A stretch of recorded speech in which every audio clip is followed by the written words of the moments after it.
Friends, welcome to this new editorial. तो आपने friends GS2 में एक टॉपिक है पंचायती राज, या हम बोल सकते हैं ग्रास रूट डेमोक्रेसी। तो इससे रिलेटेड एक ये काफ़ी अच्छा एडिटोरियल है, तो वो हम फ्रेंड डिस्कस करेंगे। Empowering grass root democracy, strengthening state election commission for effective local governance. तो आपको पता होगा कि जो इलेक्शन कमीशन ऑफ इंडिया है वो किसके इलेक्शन करवाती है? विधानसभा के, लोकसभा के, प्रेसिडेंट, वाइस प्रेसिडेंट, ये सब वो इलेक्शन करवाती है। ठीक है, और अच्छे भी होते हैं। ठीक है, हमको इतनी इरेगुलरिटी देखने को नहीं मिलती, टाइम पीरियड पे हो जाते हैं। लेकिन फ्रेंड, जो स्टेट इलेक्शन कमीशन है उसको पंचायत के इलेक्शन करवाने होते हैं और उसके पास इतनी पावर नहीं है। आप देख सकते हो कि जो कर्नाटका और आंध्र प्रदेश में इलेक्शन, जो पंचायत इलेक्शन है वो डिले हो रहे हैं। तो उसका रीज़न क्या है कि अभी तक वहाँ डिलिमिटेशन ऑफ वार्ड्स जो हैं वो नहीं हो पा रहा, फिर रिजर्वेशन रोस्टर नहीं हो पा रहे।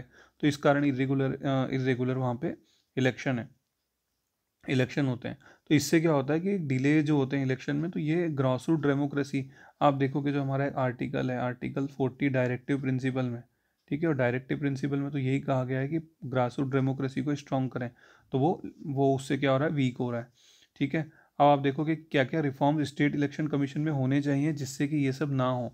तो ये हमारे पास क्या रिफॉर्म होने चाहिए कि एक रोबस्ट अपॉइंटमेंट प्रोसेस हो स्टेट इलेक्शन कमीशन की। उसके बाद उसको ही पावर दिया जाए, स्ट्रॉन्ग पावर दिया जाए कि वो फिक्स्ड एक रेगुलर इंटरवल में, फिक्स्ड इंटरवल में डिलिमिटेशन वो करवाए वहाँ रिजर्वेशंस की, और उसके पास पूरी अथॉरिटी हो, जिससे कि क्या हो कि इलेक्शन अच्छे से हो। मतलब हम देखो, हम पंचायत को स्ट्रेंथन करने के लिए हम हमेशा पॉइंट्स लिखते हैं, तो हम ये लिखते हैं कि फाइनेंसेस को ध्यान दिया जाना चाहिए। बट एक ये बहुत अच्छा पॉइंट हो जाएगा कि आप जो इलेक्शन रेगुलर वहाँ पे होने चाहिए, स्टेट इलेक्शन कमीशन को आप स्ट्रेंथन करो।